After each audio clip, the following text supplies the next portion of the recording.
আজকে আপনাদের মাঝে নিয়ে আসলাম BC 9205 মডেলের ডিজিটাল মাল্টিমিটার।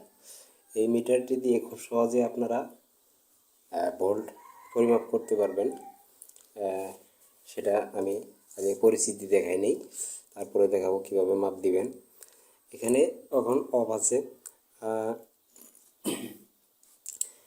এই যে সাদা অংশটা, এই সাদা অংশটার মধ্যে এটা রেখে আপনারা ডিসি ভোল্ট পরিমাপ করবেন।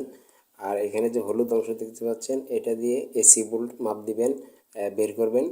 আর এই যে সাদা এবং হলুদ দেখতে পাচ্ছেন, এই দুইটা দিয়ে এসি এবং ডিসি এম্পিয়ার বের করতে পারবেন। আর এখানে যে সাদা দেখতে পাচ্ছেন, এটা দিয়ে ক্যাপাসিটরের ক্যাপাসিটি বের করতে পারবেন। আর এখানে যে বাজার চিহ্নটা দেওয়া আছে, এই যে আমি দেখাচ্ছি, এইটার মধ্যে এটা রেখে আপনারা যদি কোনো পার্টস শর্ট থাকে সেটা বের করতে পারবেন। আর এখানে যে হলুদ এই যে অংশটা দেখতে পাচ্ছেন, এটা দিয়ে রেজিস্টারের রেজিস্ট্যান্স বের করতে পারবেন। আর যখনই আপনারা ডিসি ভোল্ট মাপ দিবেন, যদি 4 ভোল্ট 12 ভোল্ট বা 20-এর নিচে কোনো ভোল্ট মাপ দেন, তাহলে এটা 20-এ রাখবেন। এই যে আমি রাখলাম 20।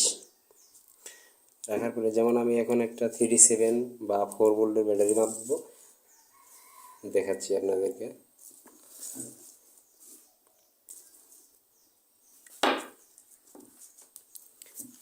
এটা 4 ভোল্ট তাই দেখাবে। এই যে এটা 4 ভোল্ট আছে, 4 ভোল্ট দেখাচ্ছে। আর যদি এটা সেভ করে রাখতে চান, তাহলে একটা অপশন আছে, আমি দেখাচ্ছি। এটা ধরলাম, ধরার পরে এই যে এখানে যদি হোল্ড বাটন, এটাকে একটু চাপ দিয়ে রাখেন, তাহলে এটা সেভ হয়ে গেল। এই যে সরাই ফেললাম, তারপরেও এটা ওখানে থাকবে যে কত ভোল্ট মাপ দিয়েছিলেন। আর আপনারা যদি এখানে তো এসি, এখানে এম্পিয়ার, এখানে আপনার ক্যাপাসিটারের ক্যাপাসিটি, আর ওই যে বাজাজটা আমি একটু দেখাচ্ছি।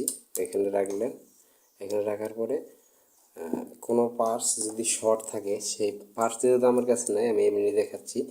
সেই শর্ট পার্টসটা দেখার জন্য আপনারা ধরবেন পার্টসে, এই যে শর্টটা আপনাদেরকে দেখাবে। তো এটাই খুব ভালো একটি মিটার, আপনি এটা দিয়ে কাজ করতে পারেন। আবারও কোনো এক ভিডিও নিয়ে আপনাদের মাঝে আসবো। ধন্যবাদ।